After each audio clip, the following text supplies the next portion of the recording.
The man, Carroll Shelby, engineer, race driver. The car, the Shelby Mustang GT. To build my kind of car, I had to take an existing car and modify it. For decades, Carroll Shelby was known as the man who built some of the fastest and most legendary cars in history. But after the doors to his personal garage were opened, people discovered something that left even experienced collectors speechless. Hidden among the classics was a mysterious vehicle that many believed should not even exist. Was it a forgotten prototype, a secret project, or something the public was never meant to see? Join us in this video as we uncover the unbelievable story behind Carroll Shelby's private garage and the impossible car that stunned the automotive world. The hidden garage no one was supposed to see. Most people know about Carroll Shelby's famous garage in Las Vegas. To car lovers, it feels almost like a museum. Every polished Cobra, every GT350, every signed photo and trophy has been carefully placed to celebrate the man who changed American performance cars forever. Fans from around the world have walked through its doors, amazed by the rare machines and the incredible story behind them. But very few people ever heard whispers of another garage. It never appeared in brochures, interviews, or public photographs. In fact, most people didn't even know it existed. This wasn't the polished Las Vegas collection. It was something much more private. Hidden away on quiet land in rural Texas, this small workshop was believed to be Shelby's personal escape. It was the place where he could experiment, store unfinished ideas, and build cars without anyone looking over his shoulder. Away from cameras and corporate attention, he had complete freedom.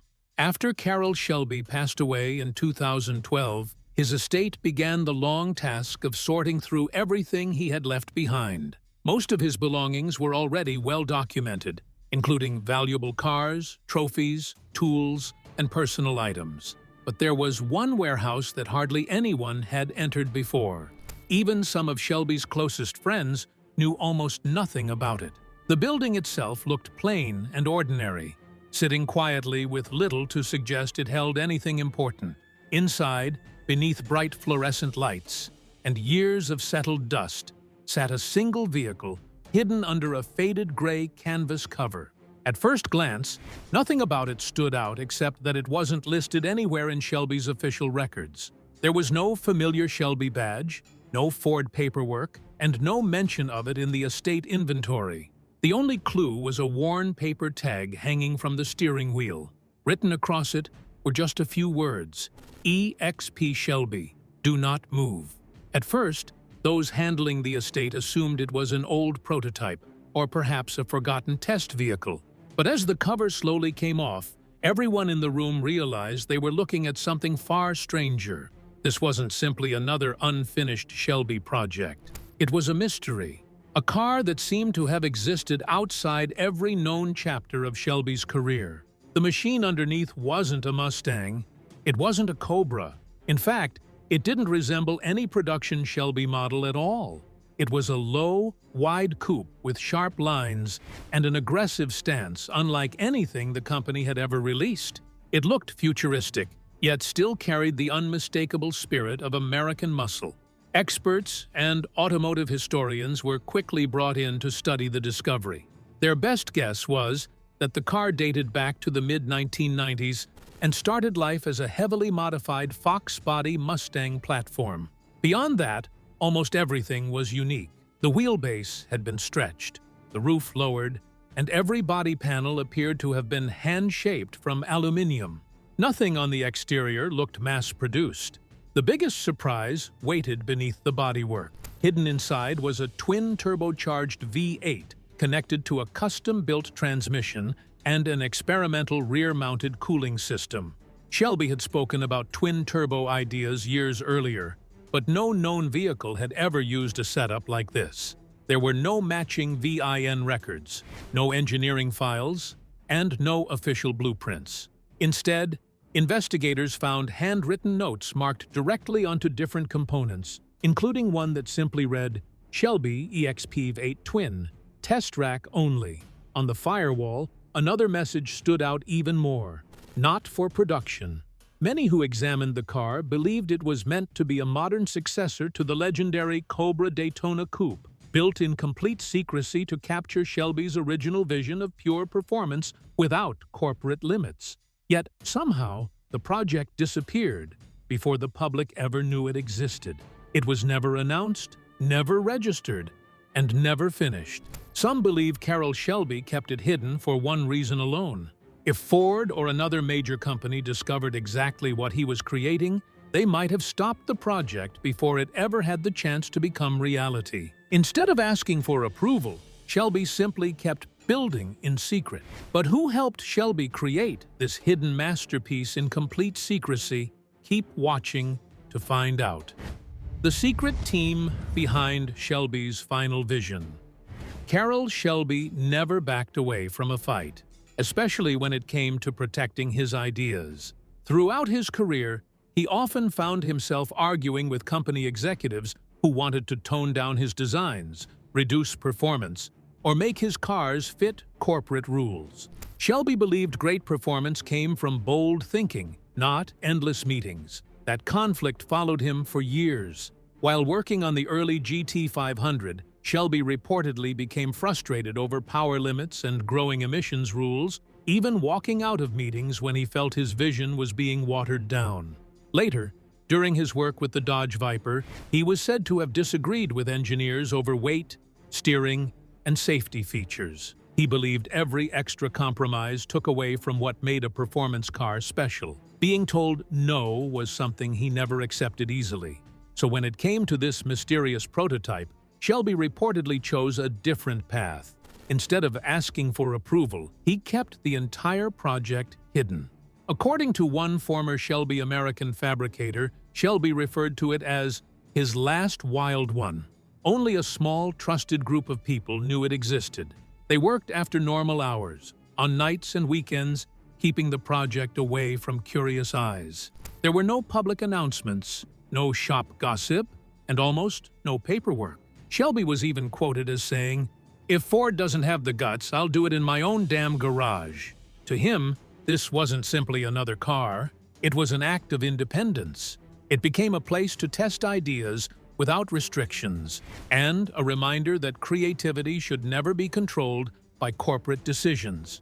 Perhaps Shelby never intended for anyone else to see it. Maybe it existed only to prove to himself that he still had something left to build. Even as the world believed his greatest achievements were behind him, he was still chasing new ideas, shaping metal, and chasing speed one weld at a time. But this project wasn't only about building a faster car. It represented freedom. It showed that Shelby's passion for performance never faded, even in the later years of his life. Once news of the hidden prototype spread, people began looking at his legacy in a completely different way. What if the greatest Shelby creation wasn't one of the famous Cobras or Mustangs? What if it was the machine he chose to keep hidden from everyone? That discovery also raised another mystery. If Shelby didn't build the car alone, then who helped him? Creating a one-off prototype like this would have required experienced welders, machinists, engineers, and fabricators. Yet no one had publicly claimed involvement. There were no blueprints, no official records, and no magazine stories. For years, there was only silence. Eventually, quiet rumors started reaching collectors and historians. Former Shelby American employees and retired fabricators who had worked with Shelby during the late 1990s and early 2000s quietly admitted that an unofficial project had existed. One unnamed source recalled, "We called it the Ghost. We didn't write anything down. He didn't want it traced." Another claimed Shelby would personally inspect parts, test fit components, and discuss aerodynamics late at night after everyone else had gone home. Those familiar with the project believed the secrecy had one purpose. Shelby knew the car would never satisfy modern regulations. It had no airbags, no emissions equipment, and no interest in becoming a production model. It wasn't designed for dealerships or public roads. It was built to make a statement. According to those insiders, the team gathered parts from test vehicles, engineering prototypes, and discontinued Ford programs. Every component carried its own history, and every weld represented another hidden piece of Shelby's vision. Those involved reportedly promised never to reveal the project while Shelby was alive. Even today, many remain reluctant to speak publicly, believing some secrets deserve to stay with the man who created them. Now that the prototype has finally surfaced, fans and historians face one difficult question. What should be done with the one Shelby never intended the world to see? Stay tuned to find out. A legend's final secret. Now that the mysterious prototype had been uncovered, a new debate quickly began. Some believed the car should remain exactly as it was found. Every layer of dust, every strip of old tape, and every handwritten note told part of its story. To them, cleaning or restoring it would erase the very history that made it special. Others strongly disagreed. They argued that the car should be fully restored, tested on a dynamometer, and eventually displayed for the public. After all, how can people truly appreciate Shelby's final vision if no one is allowed to see it? But things were far more complicated than simply opening the garage doors. The car appeared nowhere in Shelby's official records, creating difficult legal questions. It carried Shelby's name and seemed to use Ford-based components, yet there was no evidence that Ford had officially approved the project. If the prototype were ever sold or driven publicly, lawyers could become involved. Beyond ownership, there were even bigger issues. The car had no registration, no crash certification, no emissions approval, and no paperwork proving it met any road regulations. By every legal standard, it was a vehicle that technically shouldn't exist. That uncertainty has only strengthened another theory. Some believe Carroll Shelby intentionally kept the car hidden, not because he disliked it, but because it was never meant to become a production model. To them, it was a personal statement, a spiritual successor to the Cobra Daytona Coupe that didn't need outside approval. It existed because Shelby wanted to build it, nothing more. Among private collectors, the rumors have grown louder. Some believe the prototype could be worth well over £10 million if it were ever displayed or auctioned. Others insist its true value can't be measured because there will never be another car quite like it. For now, however, it remains locked away, caught between legal questions, ethical debates, and the wishes of those responsible for protecting Shelby's legacy. In many ways, the real story only began the moment the garage door opened. At first, the prototype may seem like little more than an interesting chapter in Shelby's remarkable career. But the deeper people look, the more they realize it represents something much bigger than a unique engine or a custom body. It represents rebellion. Modern performance cars are often shaped by committees, regulations, lawyers, marketing teams, and endless approval processes. Shelby spent much of his career pushing against those limits. This hidden project reflected everything he believed in. There was no target audience to impress, no emissions checklist to satisfy, and no carefully planned media campaign. There was only an idea and the determination to bring it to life. By doing that, Shelby left behind far more than another automobile. He left a challenge for future builders, engineers, and dreamers.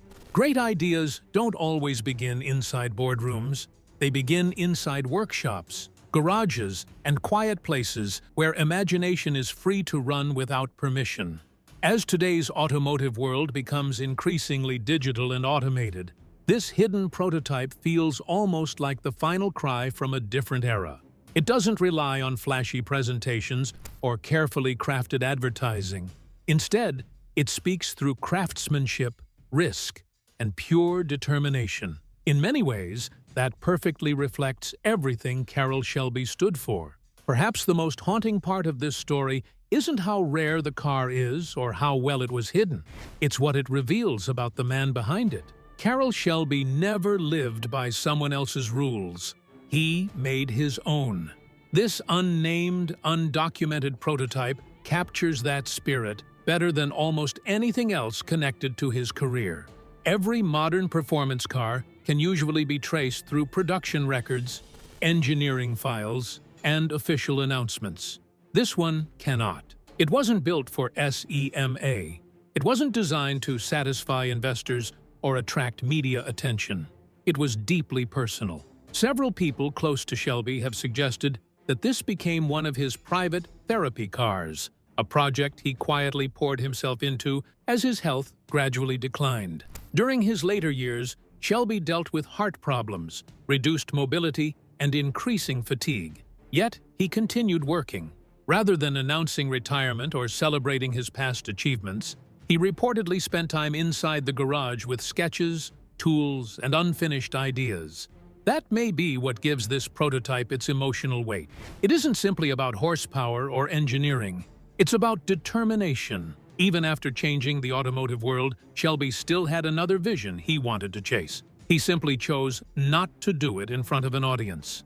Today, the prototype reportedly remains under tight security and out of public view. It has not been restored, officially displayed, or introduced to the public. According to people close to Shelby's estate, there are no immediate plans to change that. Some believe this decision honors Shelby's wishes because he never built cars simply to impress people. He built them because he felt compelled to create. Collectors and museum curators continue discussing whether the prototype belongs inside the Shelby Heritage Center. Others believe it should remain untouched forever, preserved exactly as it was discovered, almost like a sealed letter from another time. A growing number of younger builders see it differently. To them, this hidden machine has become a symbol of fearless creativity. Some have even nicknamed it the Black File Car, comparing it to a classified project that was never supposed to become public knowledge. Maybe that was Shelby's intention from the very beginning. Perhaps he wasn't trying to create another production car or another chapter in his business. Maybe he simply wanted to leave behind one final spark of inspiration, hidden inside steel, aluminum, and rubber, waiting for someone else to discover it. In the end, this story reaches far beyond a single automobile. It speaks to the spirit of the man who built it.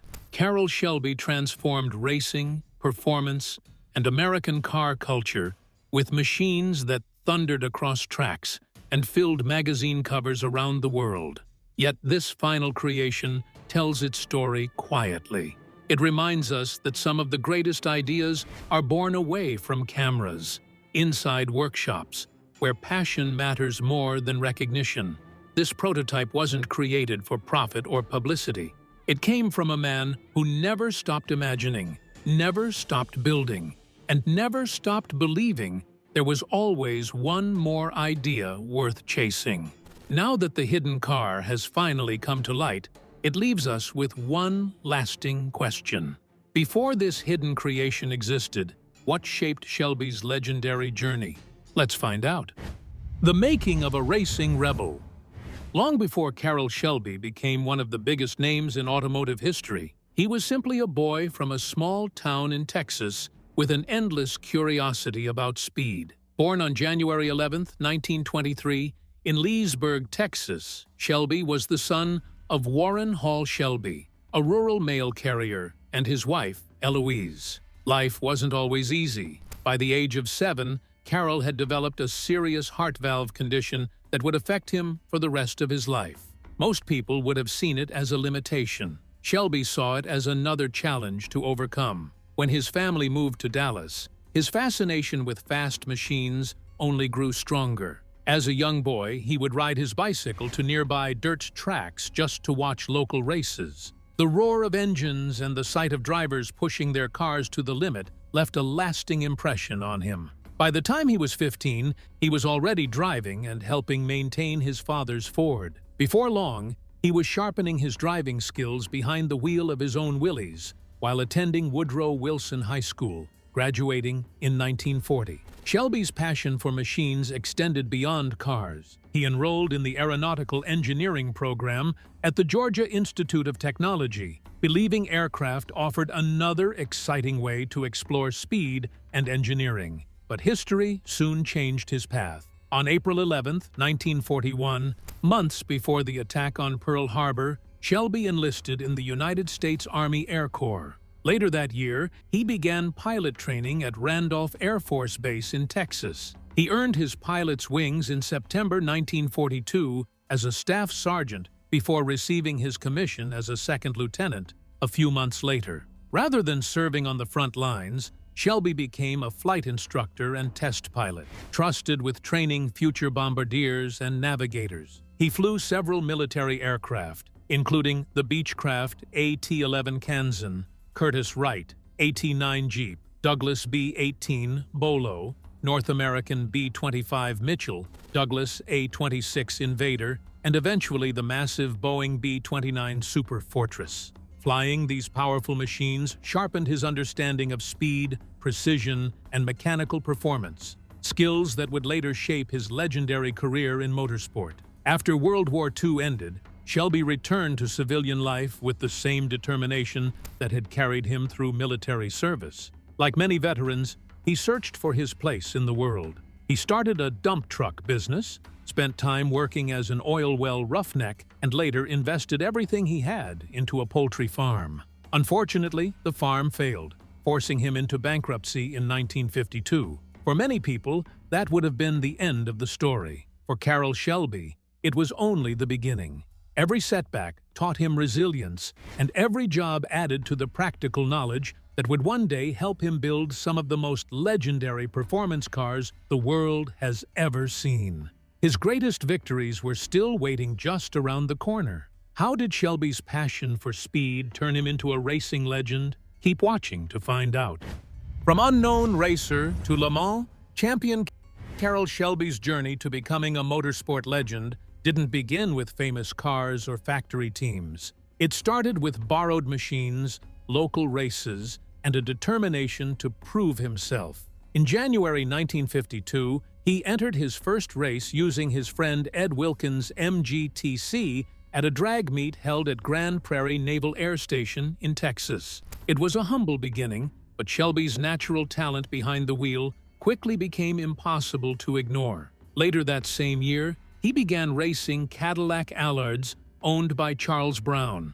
Instead of chasing prize money, Shelby raced simply because he loved competition. By the end of 1952, he had already collected 4 race victories, accepting only trophies while turning down cash prizes. For him, building a reputation mattered more than collecting checks. His success continued throughout 1953. Driving first Brown's Cad Allard and later one owned by Roy Cherry Holmes, Shelby won race after race, collecting 8 or 9 victories during the season. His fearless driving style soon attracted attention well beyond Texas. Everything changed in 1954 when Shelby traveled to Argentina to compete in the Mil Kilómetros de la Ciudad de Buenos Aires. There he met John Wyer, Aston Martin's team manager. Impressed by Shelby's ability, Wyer invited him to drive an Aston Martin DBR3 at Sebring.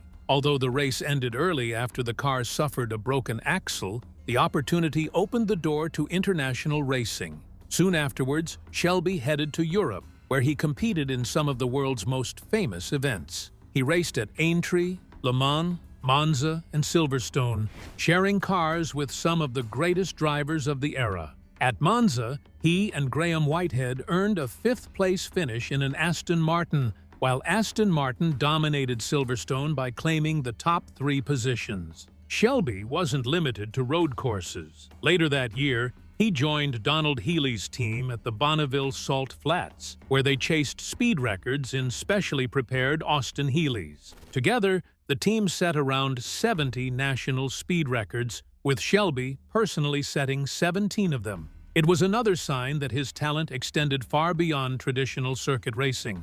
But racing was never without danger. During the brutal Carrera Panamericana, Shelby suffered a serious crash while driving an Austin Healey. The injuries required months of recovery and several operations. Even so, he refused to walk away from racing. His comeback in 1955 was remarkable. Despite spending much of the year recovering, Shelby still managed to win around 10 races and finished second at Sebring behind the wheel of Alan Gwiberson's Ferrari Monza.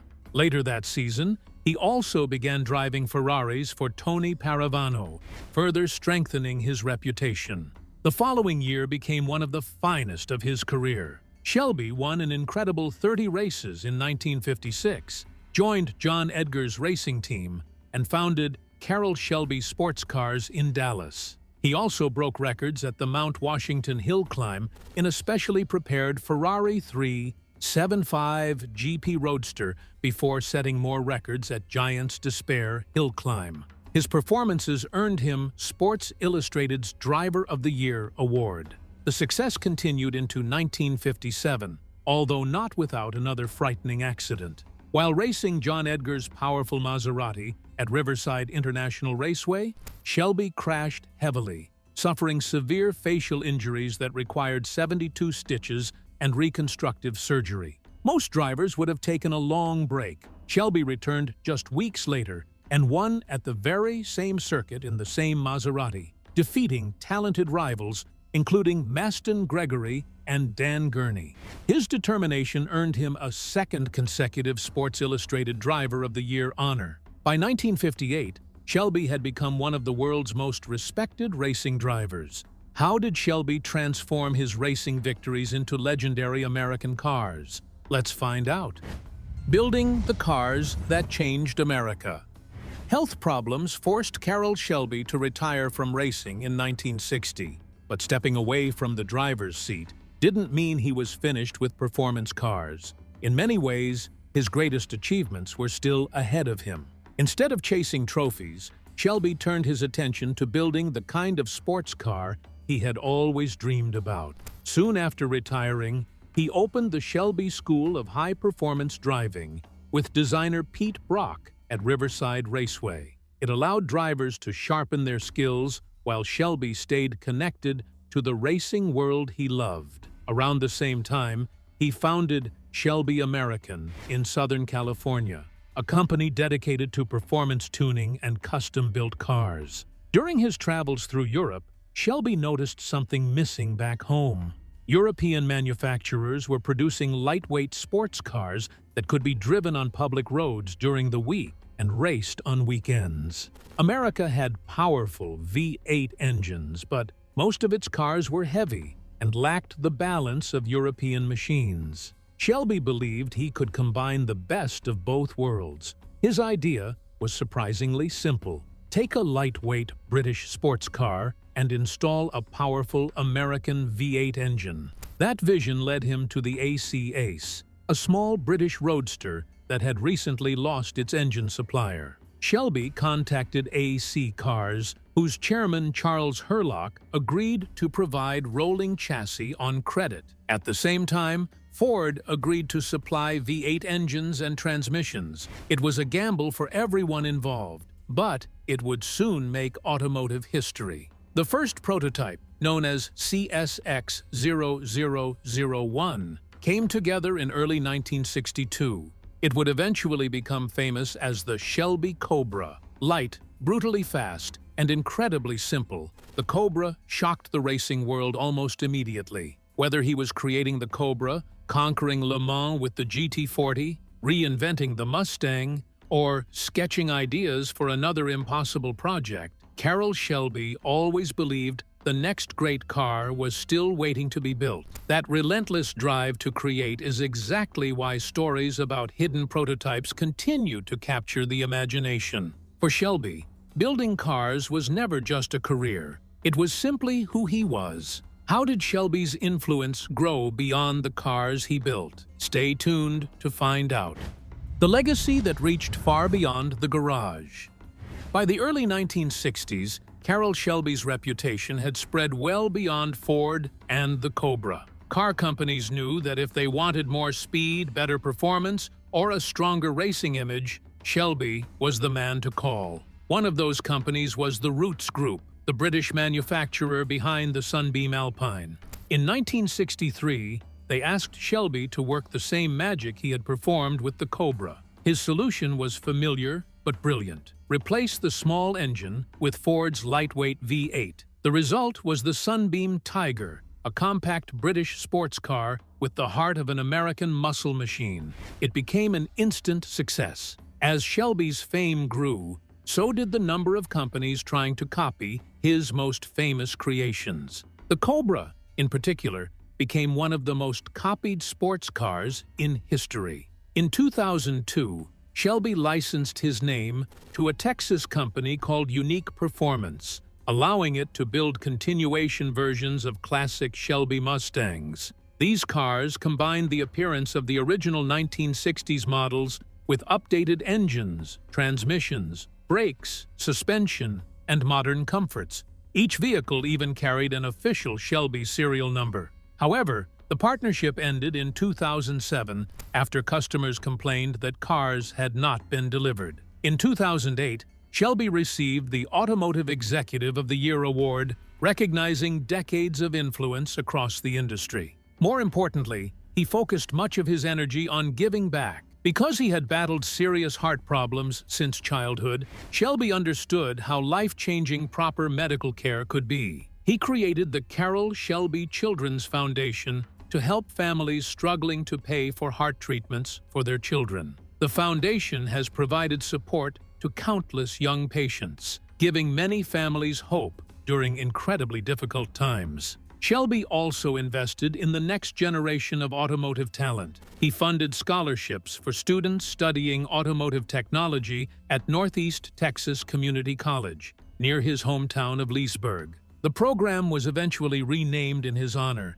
ensuring that young mechanics, engineers, and builders could continue following the same passion that had shaped his own remarkable life. By the end of his career, Carroll Shelby had become far more than a racing driver or car builder. He was an inventor, a businessman, a mentor, a philanthropist, and above all, a man who inspired others to dream bigger. That lasting influence is one reason why the discovery of a hidden prototype continues to fascinate people today. If Shelby poured that same relentless passion into a secret project that no one was ever meant to see, then perhaps it wasn't just another car. It was the final expression of everything he believed in.